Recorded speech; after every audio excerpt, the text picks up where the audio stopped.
Dear 10th class, welcome back to free education اسلامیات اختیاری unit number 3 تعلیماتی اسلام۔ ہمارا جو ٹاپک ہے عدل، اس کو میں نے پارٹس میں ڈیوائڈ کیا ہے۔ آج اس کی کلاس 3 ہے۔ سٹارٹ کرتے ہیں۔ سب سے پہلے میں آپ کو پیج نمبر بتا دیتی ہوں۔ پیج نمبر 66 سے ہم نے سٹارٹ کرنا ہے۔ ہمارا مین ٹاپک جو ہے عدل کا ٹاپک ہے۔ جن بچوں کے پاس بک ہے لیکن اس کے پیج نکلے ہوئے ہیں یا مس پرنٹنگ ہے یا کچھ پیجز ایسا ہوتے ہیں بک کے اندر وہ بلینک ہوتے ہیں، اگر آپ کی یونٹ 3 کے اندر اس طرح کا کوئی ایشو ہے تو آپ اپنا ٹائم ویسٹ کرنے کی بجائے نوٹس بنا لیں۔ ہمارا مین ٹاپک ہے عدل، یہ یونٹ 3 ہے آپ کا اور آپ نے اس کو مکمل تیار کرنا ہے۔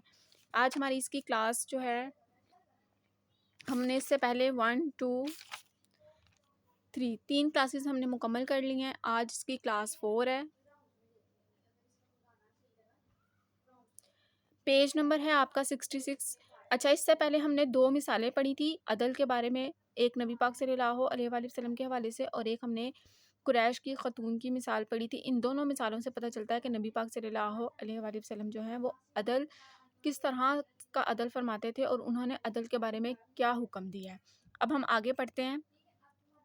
اوپر ہم نے پڑھا تھا ایک چیز، ہم نے ایک لائن پڑھی تھی کہ قانون الہی کو سب پر بالادستی حاصل ہے۔ اب بالادستی کا مطلب ہوتا ہے برتری حاصل ہونا، ٹھیک ہے، فضیلت حاصل ہونا۔ تو اللہ تعالیٰ کا جو قانون ہے اس کو سب قانونوں پہ، سب قوانین پر فضیلت حاصل ہے۔ اور حضور اکرم صلی اللہ علیہ وآلہ وسلم نے اپنے آپ کو بھی قانون سے بالاتر کبھی نہیں سمجھا۔ اس بات کا مطلب ہوتا ہے کہ آپ صلی اللہ علیہ وآلہ وسلم خود بھی قانون کے پابند تھے، یعنی انہوں نے کبھی بھی قانون کی خلاف ورزی نہیں کی۔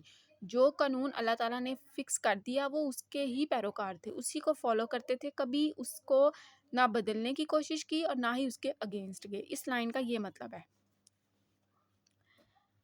حضرت عمر رضی اللہ تعالیٰ عنہ کا بیان ہے کہ میں نے حضور اکرم صلی اللہ علیہ وآلہ وسلم کو بھی قصاص کے لیے اپنے آپ کو پیش کرتے ہوئے دیکھا۔ قصاص کا مطلب ہوتا ہے برابر بدلہ یا جرم کے مطابق سزا، یعنی کہ جیسا جرم ہوتا تھا ویسی سزا ملتی تھی، برابر ایکول جو ہے وہ دونوں پارٹیوں کو ایکول رکھ کے چلا جاتا تھا، اور جیسا جرم ہوتا تھا اس کو اس کے مطابق اتنی ہی سزا ملتی تھی۔ جب آپ صلی اللہ علیہ وآلہ وسلم کا دنیا سے رخصت فرمانے کا وقت قریب آیا تو صحابہ کرام رضی اللہ عنہ کو پکار کر کہا کہ جس کسی نے مجھ سے کوئی بدلہ لینا ہے لے لے، میں حاضر ہوں۔ یہی وجہ تھی کہ جب حضور اکرم صلی اللہ علیہ وآلہ وسلم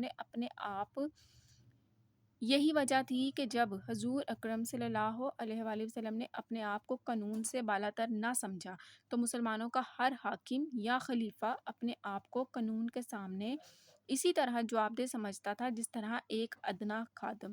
اب قانون سے بالاتر نہ سمجھنے کا مطلب ہے کہ آپ کبھی بھی قانون کے اگینسٹ نہ گئے اور قانون کا پابند رکھا، خود کو ہمیشہ قانون کا پابند ہی سمجھا، یعنی جو قانون اللہ تعالیٰ نے بنا دیا، جو قانون کے رولز ریگولیشنز تھے اسی کو ہمیشہ فالو کیا، نہ کبھی ان کو بدلنے کی کوشش کی اور نہ ہی کبھی ان میں چینج کرنے کی کوشش کی یا ان کے اگینسٹ جانے کی کوشش کی۔ خلفائے راشدین رضی اللہ عنہم نے اپنے دور میں عدل و انصاف کی مثالیں قائم کی اور حضور اکرم صلی اللہ علیہ وآلہ وسلم کے نقش قدم پر چل کر انصاف کا حق ادا کیا ہے۔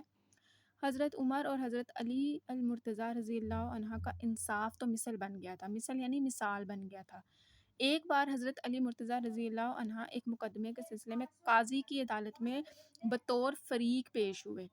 فریق کا مطلب یہ ہوتا ہے کہ جس نے بطور فریق، ہم نے اوپر اس کا مطلب پڑھا تھا کہ کسی معاملے میں شامل شخص یا گروہ، یعنی کہ ان کو شامل کیا گیا تھا کہ انہوں نے دونوں گروہوں کی بات سن کے فیصلہ کرنا تھا۔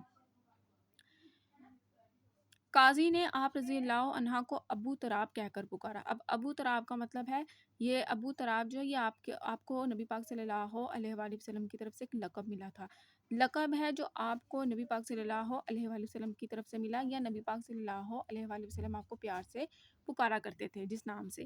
آپ رضی اللہ عنہ نے فرمایا، تم نے مجھے کنیت سے کیوں پکارا ہے جو عزت کی علامت ہے؟ یہ تم نے بے انصافی کی ہے۔ اتنی سی بات کو بھی حضرت علی المرتضیٰ نے قانونی مساوات کے خلاف سمجھا اور قاضی کو مکمل مساوات برتنے کی نصیحت کی۔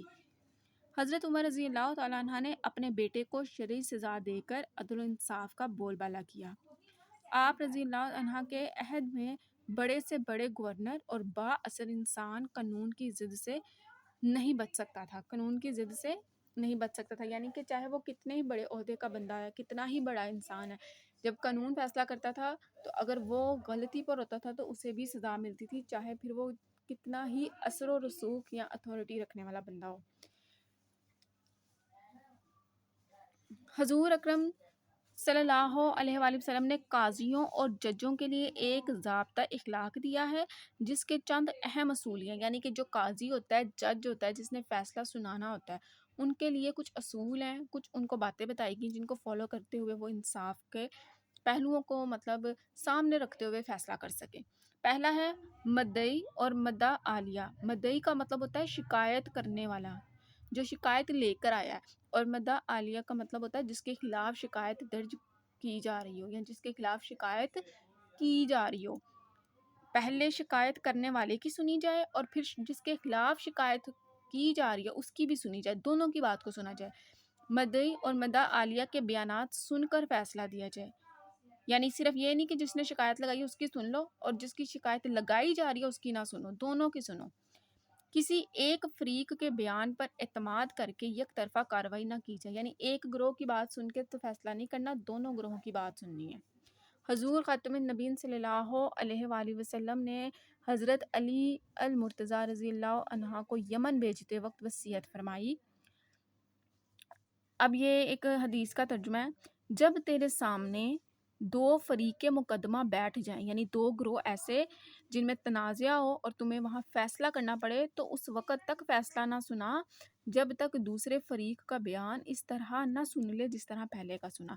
یعنی کہ حضرت علی کو نبی پاک صلی اللہ علیہ وآلہ وسلم نے یمن بھیجتے ہوئے نصیحت کی تھی کہ اگر کبھی ایسا ہو کہ دو گروہ میں تنازع یا جھگڑا ہو گیا ہے اور وہ دو گروہ تمہارے پاس آئے ہیں انصاف کے لیے، تو پھر تم نے یہ نہیں کرنا کہ پہلے کی بات سن لی اور اس کی بات سن کے ہی فیصلہ سنا دیا، نہیں، بلکہ دونوں کی سننی ہے، دونوں گروہوں کی، دونوں فریقوں کی بات سن کے پھر انصاف کا ترازو جو ہے اس کو استعمال کرنا ہے، دونوں کی بات سن کے صحیح فیصلہ کر کے دونوں کے درمیان انصاف اور عدل کا فیصلہ کرنا ہے۔ یہاں پہ ہمارا جو ٹاپک ہے آج مکمل ہوتا ہے، اس کی کلاس 4 جو ہے مکمل ہو گئی ہے۔